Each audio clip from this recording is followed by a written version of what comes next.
Good evening, good afternoon, good morning, or whenever you happen to be listening to this. Welcome to the Film Realist Podcast, the film and TV podcast from a complete nobody. That is hopefully for somebody. My name is Kyle Naranya, and welcome to episode 123, our last episode of 2024. On this week's episode, I'm going to be reviewing Robert Eggers' Nosferatu and Doctor Who Joy to the World, the Christmas special that is almost a week old by the time you're listening to this, but I'm a big Whovian. I love me some Doctor Who, so of course I'm going to be talking about it. Doctor Who will have only a spoiler section, but Nosferatu, as always, will have a non-spoiler and a spoiler section. And make sure you don't skip the outro because you are going to want to know what the first episode in 2025 is going to look like. So get your old Victorian hats and overcoats on. Let's get into Nosferatu. I've never shared my secret with any soul. You've had these spells since childhood. Tell me what you can from the beginning. Nosferatu, directed by Robert Eggers, who, if you're unfamiliar with his work, in 2015 he made The Witch, The Lighthouse, which had Willem Dafoe and Robert Pattinson, The Northman, which was all about Vikings starring Alexander Skarsgård, and Nosferatu is an interesting film because some could argue it's a remake, but it feels as if it's more of an amalgamation of the original film from 1922, as well as a lot of elements from Bram Stoker's Dracula's novel. If this is your first time listening to the podcast, you should probably know that myself, Kyle Naranya, is very easily scared and typically avoids horror movies, but when they are presented at this high a level, in terms of the cast, the writing, the production value, cinematography, and all those things, it's kind of hard to ignore. If you want to do a film podcast, which obviously is what I'm doing today, and for the last over 2 years now, you're probably going to have to see a couple horror movies here and there. And this coming out during the holiday season, perfect time to review this. I did see some of the other movies, but I'm going to talk about them on a further episode. Nosferatu stars Bill Skarsgård as Count Ulrich, Nicholas Hoult as Thomas Hutter, Lily Rose Depp as Ellen Hutter, Aaron Taylor-Johnson as Friedrich Harding, Emma Corwin as Anna Harding, and Willem Dafoe as Professor Albin Ebhard von Franz.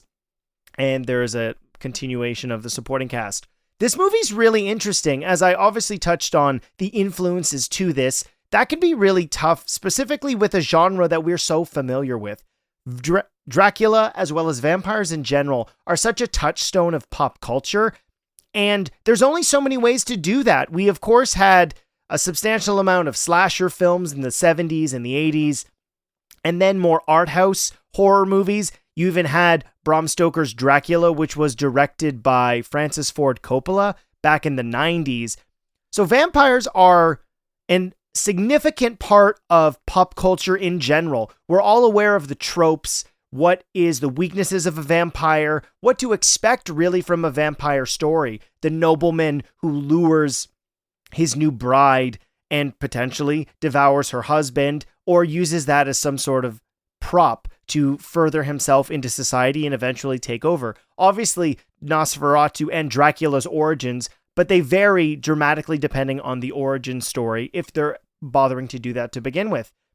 What Robert Eggers does here with Nosferatu is absolutely brilliant. Oh, one thing I should probably point out if you're curious about any written forms of my reviews, the Film Realist is now on Letterboxd, so if you want to see a star rating, which of course you have to provide, or a very brief review as to what I thought about the films, I'm now on there, so if you want to follow the reviews just in written form or see what a star rating is, because if you're a longtime listener of the podcast, you know I don't do that.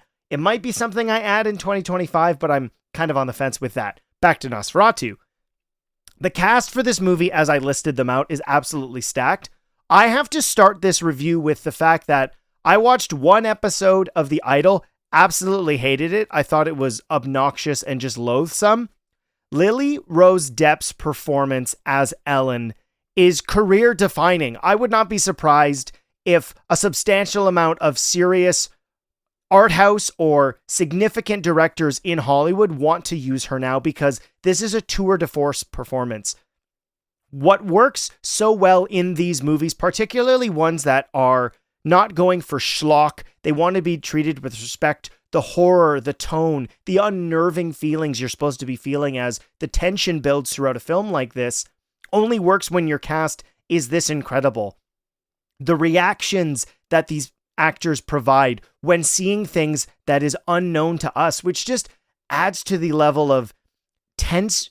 I don't even want to say it's tension, but you're on the edge of your seat because you are expecting some form of fright. And making Ellen, who's inspired by Mina Harker from Bram Stoker's story, a lot of these characters do have kind of someone that they're based off of, more specifically from Bram Stoker's version. But what I like about that is all the elements that you would expect are a part of this story for the most part, but it's what each of the actors does with their performance, with the script presented to them, and the cinematography, the score, the way that we explore this very depressing, I mean, it's the 19th century and the early 19th century, and what's going on specifically with the setting in this being in Germany as opposed to England, which is historically speaking where the Dracula story takes place. But all the elements you would expect are present. So it allows the film to really sink its teeth, metaphorically or not, I'll let you have that one, into the performances. And this is a movie that lives or dies off of the pacing of the edit as well as the performances of the actors. And all facets of filmmaking for this movie are running 5 stars, full cylinders, home runs all the way around. I talked about Lily Rose Depp, but Nicholas Holt's performance, which was originally going to be played by Harry Styles, and Nicholas Holt is an actor who I think if you're a longtime film fan, you've been aware of him, but in more pop culture things, he of course was in Skins, and then the X-Men franchise, and more recently, he's going to be Lex Luthor. I did react to the Superman trailer, and their reactions to the unknown, specifically that of Count Ulrich or Nosferatu, played by Bill Skarsgård, do so much work in adding the terror to an audience member because you cannot see what they are seeing. And that only works when the performances are as incredible as they are. As I said at the beginning of this review, I'm not a fan of horror films, particularly those slasher or the gore films where they just go to be disgusting as opposed to having a more psychological component in it. And there are a lot of horror films that I do really like. Classics like The Shining, and then in a more modern sense, Dr. Sleep by Mike Flanagan allow you to really sit in the tension and just that unease that builds and has release when you are scared. And there are moments in this that did scare me, but less so being a shocking horror movie. The mood of the film is so uncomfortable, and that is incredible because it makes each of the dialogue sequences feel much more important. The conversations that are being had amongst all of the characters who are experiencing this horrible, frightening, unworldly experience with Count Ulrich. And Bill Skarsgård, who plays Nosferatu / Count Ulrich, is imposing, and his presence is so evil and deliciously upsetting, where we are only given out of focus glimpses of him. We hear his conversations and this deep, guttural, almost primal sound that he is able to generate. And not to mention the makeup on him is fantastic and gives a whole new perspective to the mythology behind vampires. Robert Eggers has talked about, obviously we're aware of the Transylvanian Romanian gentleman who is suave, and it's that way that he is able to be alluring to the young protagonist of the films or the television series. But in this, the rotting corpse of somebody from this part of the world that is only living off of the blood of humans and the people around him, still filling that void of the grossness that you would expect from something from a more biologically realistic standpoint.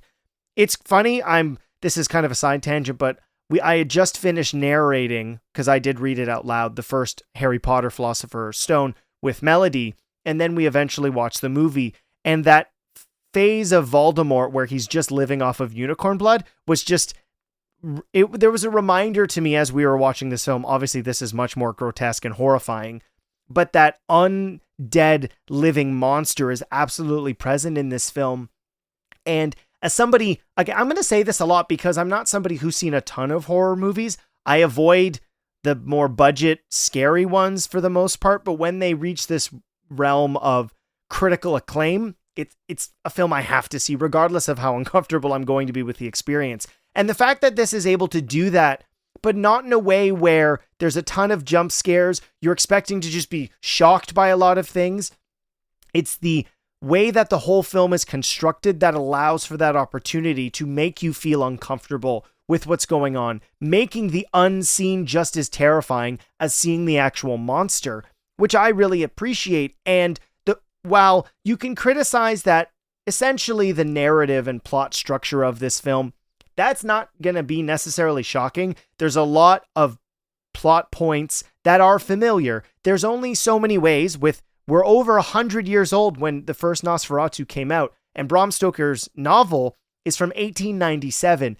It's similar to a lot of other modern filmmakers that I really adore, which is this is their version. You get all of the things you would expect, but the delivery is handled so precisely, whether that be the use of color, the use of the music. It's a phenomenal score by Robin Carolan, who I've not heard of, but all of that slow, methodical camera movement or choice to obscure, so that way your imagination fills with what could be the most terrifying, makes this a gratifying experience. And you have a sense of relief by the end of the film because this experience is over. It's kind of like being on the worst roller coaster ride where you're supposed to feel exhilaration, but you're more terrified of what's going to be going on with our characters as opposed to just scared because somebody's in your face from a complete surprise. And I really appreciate that because I obviously jump scares, you get somebody unexpected.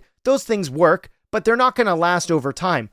Also, horror films are not things that I typically revisit. Halloween's not a super long season, and I'll watch some of my favorites around that time, but the perception of Count Orlok / Nosferatu is somebody we are so familiar with. And I commend Bill Skarsgård for providing a whole new facet to this character and providing a definitive version of this person 100 years later. That's something to be really impressed by, particularly with stuff we are so familiar with.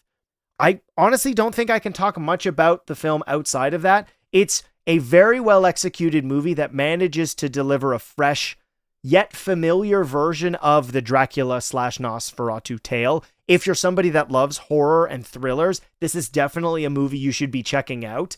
And if you just want to watch a really well-crafted film that will make you uncomfortable because it's supposed to, I would recommend checking it out. Now I'm going to jump into spoilers. It's going to be a lot of plot because this is the more intricate details that I can talk about, which will have the familiar elements and how this film tackles them in a familiar and unfamiliar way. So let's jump into spoilers now, and then we can get into Doctor Who after that. Come to me. Come to me. Hear my call. I mentioned this in non-spoilers, which is if you're familiar with the original novel or the Nosferatu film from 1922, a lot of this, outside of kind of the set dressing or character name change, it's going to be very, very, very familiar. Some could criticize that, but quite frankly, when you are modernizing a 100-year-old film, I'm okay if I'm familiar with the story. And that is to the film's benefit, which is because you're aware of kind of the foundation and the framework for the story, it allows all of the details and the performances to be what they are with something you're familiar with. Your buy-in as a viewer, it's not a big ask because we are aware of this style of storytelling. One big narrative shift is instead of Mina Harker being more of a supporting character, Ellen, you would argue, for the most part, and I believe Robert Eggers has talked about this, she's the lead of the film. Now, of course, you have Thomas Hutter in the film, played by Nicholas Hoult, her husband, but we spend more time with Ellen, and it's her relationship with Nosferatu that is the driving force of this.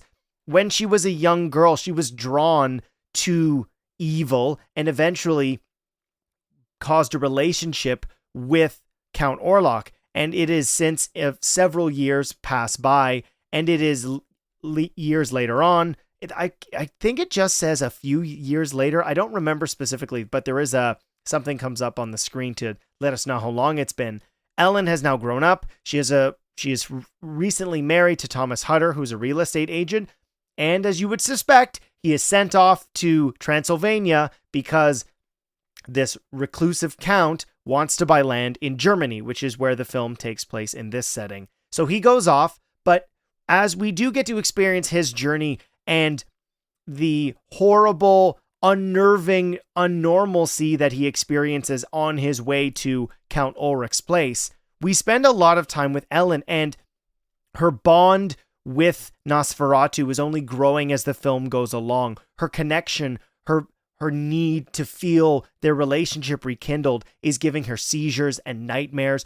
She's being possessed at times. And this aspect of the film is truly terrifying. It's much more reminiscent of something like The Exorcism, being possessed by true evil, and how that is reacted to by people in 1838. They don't know what they're doing.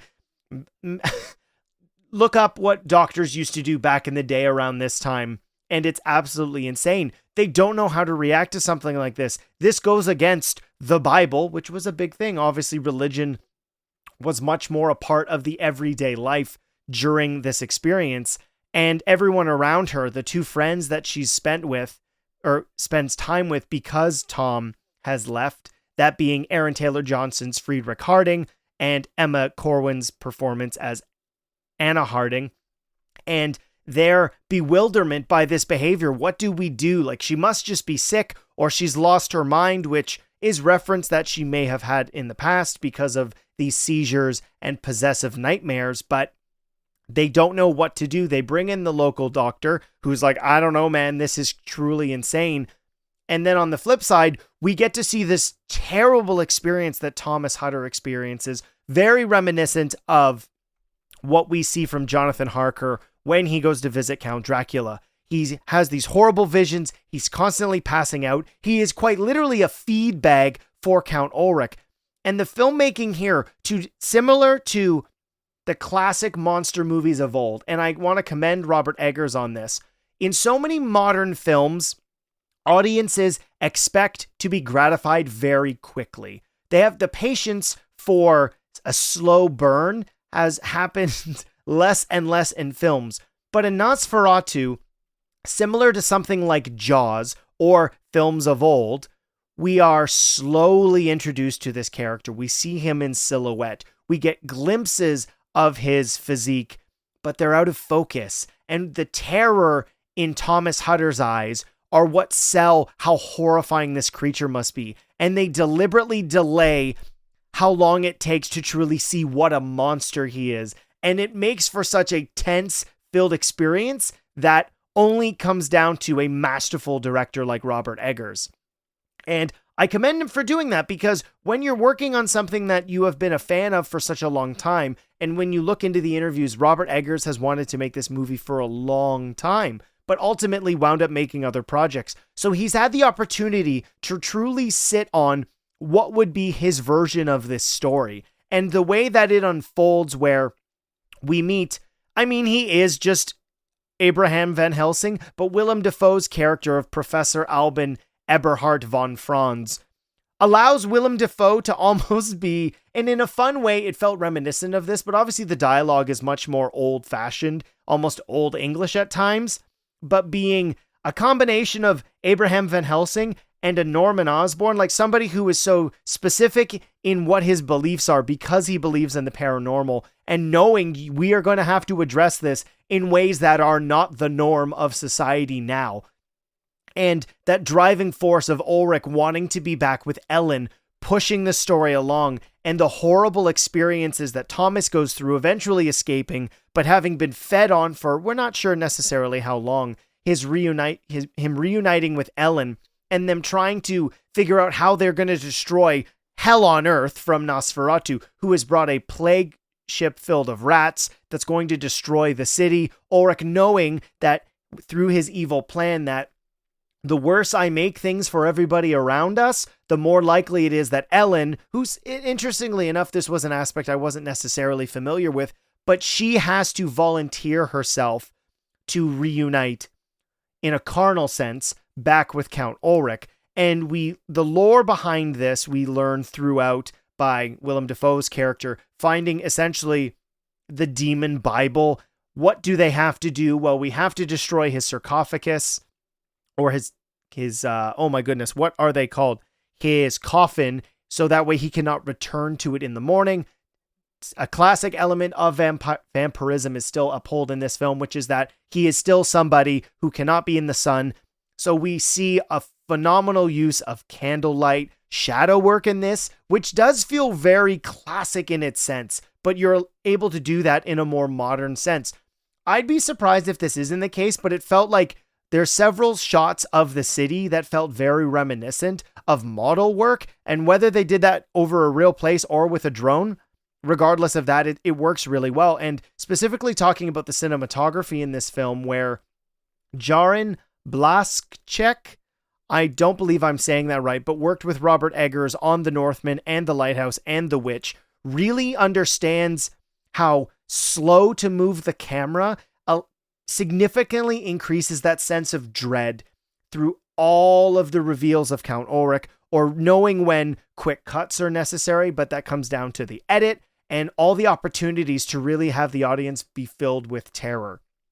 And the relationship we see from Ellen and her relationship with Thomas, knowing that the uneasy relationship she has with him because of her reveal that she has had a past relationship with Nosferatu, and the sad realization that they come to that the only way to truly destroy him is she has to reunite with him in a carnal fashion. They do have to destroy his coffin, and he needs to be held up, or he does need to be kept awake until daytime, which will ultimately cause his untimely demise.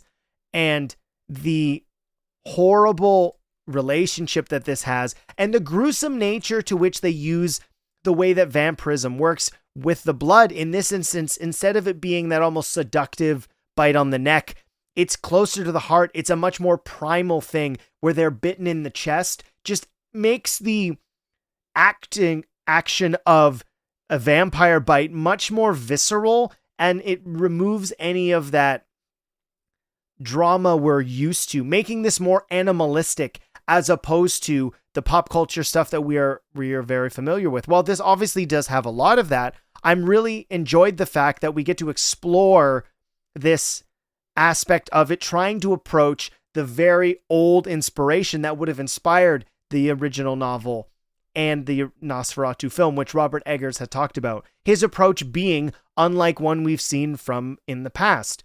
If you're familiar with Bram Stoker's Dracula the film, directed by Francis Ford Coppola, there's a lot of that in this, but when you have this star-studded cast really understand their performances, and one I should probably mention because I don't want to miss it, which is Emma Corwin's performance as Anna, or Anya, I'm not sure, I believe it's Anna Harding. Their work with being somebody who so easily could just be the doting wife, but that friendship that they have with Ellen, and wanting to do what's best for her, but still being in the state of it's 1838. There's only so much that women in this time period could do, and the relationship truly feeling desperate and so sad when in the film it would be a she, but Emma Corwin, when they reach their demise along with Aaron Taylor Johnson's kid, and that madness that is setting in as the plague is overwhelming where they are in Germany because of these plague-infested rats.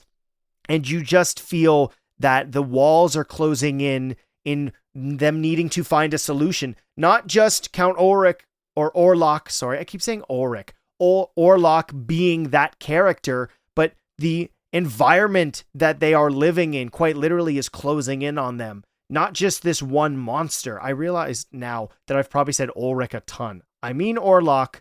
It's a name that I'm not necessarily familiar with. Up until seeing this film, I had never seen the original. So apologies for that, but I'm not going to go back and edit Orlok every single time.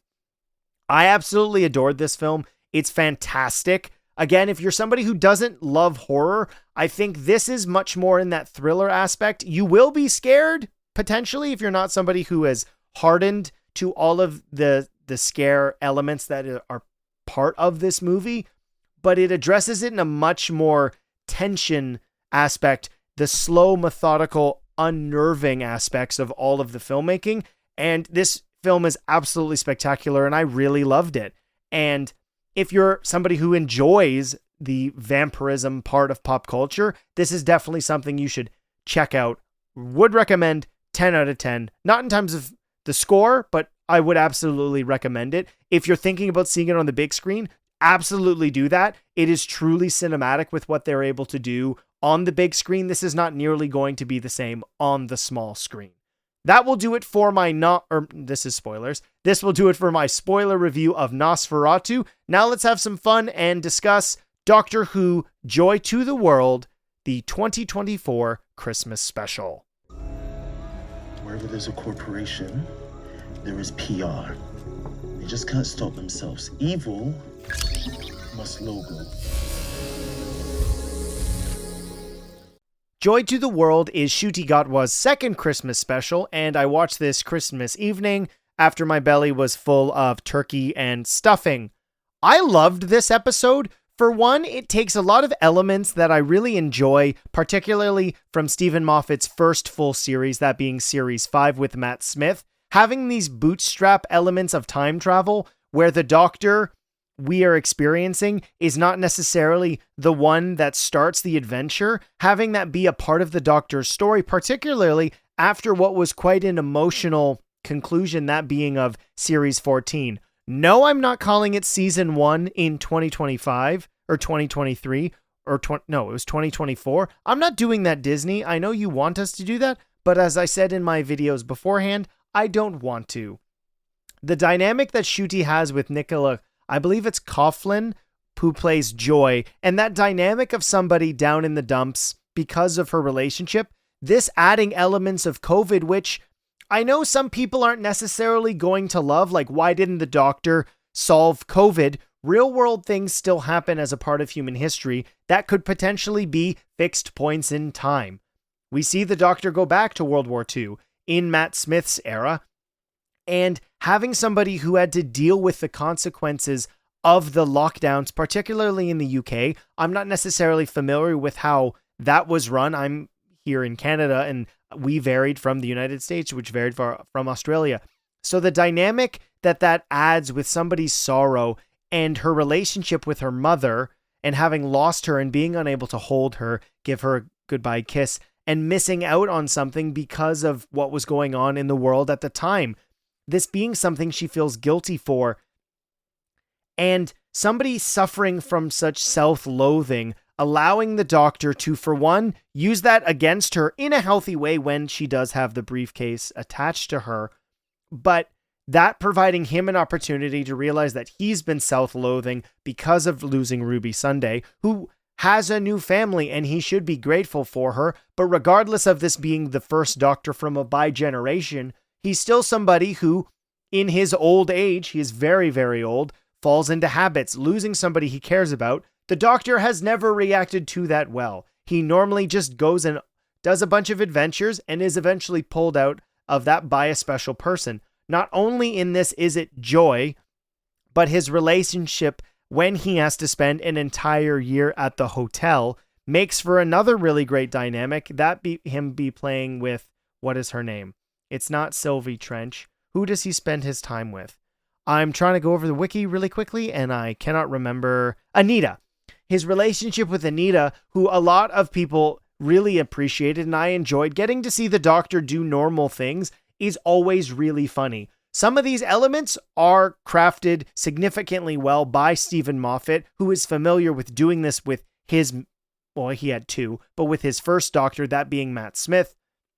Realizing what the balance should be with Ncuti's Doctor, still having him be empathetic, but also allowing the Doctor to have those opportunities of being crass, being cruel at times, even though it's for the greater good, and the way that he is able to solve these problems, coming to a conclusion with a major assistance from Joy, that the star does need to be released, that the consciousnesses that it's been a part of will prevent it from being this world-ending device, leading to the conclusion that it is the Star of Bethlehem, as well as other parts of history, as we get to see the Time Hotel, which is the main setting for this. And I think that's a brilliant idea. I like that this isn't just the TARDIS hopping around. It is this futuristic place that allows you to visit other places. And of course, with time travel being available for everybody, that would be something that you would want to do. Oh, I want to have breakfast in 1964 or whenever it would be. So that being an avenue for the Doctor to be in a bunch of other places without having to rely on the TARDIS makes for a really fun adventure. And Ncuti Gatwa's Doctor is somebody who, having now had a significant amount of time to spend with, this being 2 Christmas specials, Series 14, which I believe was 8 episodes, so we're 11 episodes if you include his appearance at the end of The Giggle. I love this Doctor. I like how he's a balance, but also a representation of where the Doctor has come from. I'd be really curious, if you are still watching Doctor Who at this point, have you maintained all of the Ncuti Gatwa stuff? Maybe you're just watching the specials. It'd be really curious to see how people are consuming Doctor Who. His next series is coming out in 2025, and it's something I will be talking about when it's over, but it's been quite a while since this Christmas special did come out, and I did quite enjoy it. I'm looking forward to seeing what his new series is. We know he's going to be getting a new companion in Series 15, which I'm really curious about because it's with an actress we do know already who was in the show previously. I like the 14th or the 15th Doctor, and I'm really looking forward to seeing where he goes. Now let's jump into Question of the Week and Listener Mail. Can I ask you a question? Just fun? There's something I've been meaning to ask you. I ask the questions, you answer the questions. Why do you ask questions to which you already know the answers? Did that count as a question? Yes. Damn it. Last week's Question of the Week was kind of a mess, but that was my fault, which was I posted something which it turns out I had asked already, and Dylan wrote in and answered both of the questions, because one was added later, but that's fine. So Dylan Pollock of Movies to Watch Before You Die wrote in, favorite video game adaptation? I guess it's got to be either The Last of Us or honestly the first Resident Evil I really like. They're mostly bad, lol. I also have a soft spot for Mortal Kombat, but it's certainly not good. I reminded Dylan that I had actually changed the Question of the Week because I made a mistake, and Dylan said, I have no memory of that, but the earliest 2 I can remember are the Super Nintendo Contra 3, The Alien Wars, and Zombies Ate My Neighbors. Jermaine, I figured you would want me to talk about this because we've had a conversation back and forth about this, so I'm just going to put it here in Question of the Week and Listener Mail, which is, there's a lot going on with the Batman universe as well as the DCU Batman, and while I'm not going to necessarily talk about the news because it's definitely something that's continually evolving, I'm just going to put my statement in this episode, and that way if you hear it later on, it's probably still going to be the same, which is, there's a lot of speculation as to what's going on with that, if the DCU Batman is going to be Robert Pattinson. So my opinion on that is this. I was really looking forward to the fact that for the first time, unlike the history of the DCEU or the DC films, which was, we couldn't have somebody on TV, we can't have them on the movies at the same time because audiences won't understand.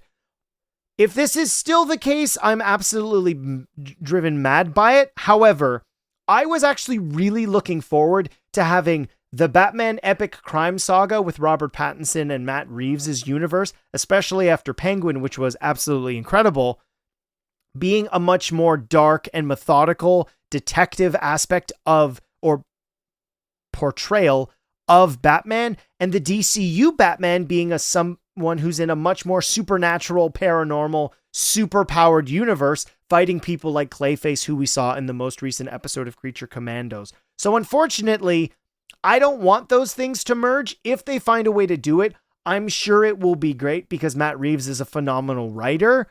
As of right now, I am disappointed that might not happen. I wanted them to be separate because then also we get to see 2 different actors portray Batman. We literally had 3 Spider-Men in Spider-Man No Way Home, so it is possible for audiences to understand different versions of the characters. So that's my little rant on that. Let me know in the comments what you think. Do you want Robert Pattinson to be the Batman, or do you not? Which leads me to this week's actual Question of the Week, which will be kind of encapsulating what next week's episode is going to be. I don't have a major review for next week of a TV show or a movie. There's a couple shows that I did finish, but I don't think the episode is going to be long enough to justify that. Even though I know Next week's episode will be January 6th.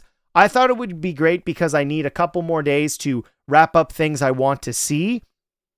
Next week's episode and this week's question of the week, I want to know, we'll make the number smaller, what are your 5 favorite movies you saw in 2024? So it doesn't have to be 10 or what do you think is the best. I want to know what your 5 favorite films were, which leads to what next week's episode is going to be.